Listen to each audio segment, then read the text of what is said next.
लोकसभा निवडणुकीत काँग्रेसचे खासदार राहुल गांधी केरळच्या वायनाड आणि उत्तर प्रदेशच्या रायबरेली या दोन्ही मतदारसंघातून मोठ्या मताधिक्याने विजयी झालेत. त्यामुळे दोन्हीपैकी कुठल्या एका मतदारसंघातील खासदारकी ही राहुल गांधी यांना सोडावी लागणार आहे. त्यानंतर त्या मतदारसंघात पोटनिवडणूक होईल.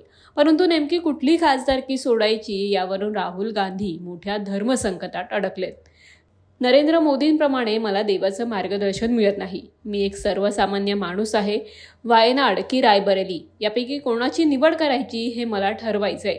माझ्यासाठी देशातील गरीब जनताच देव आहे.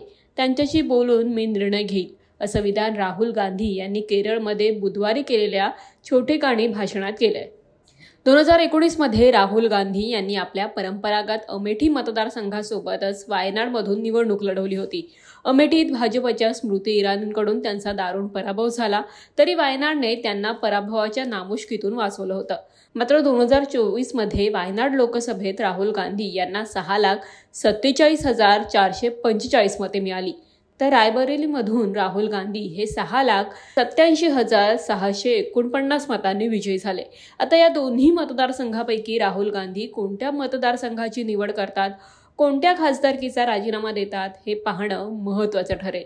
ब्युरो रिपोर्ट, माय महानगर, मुंबई.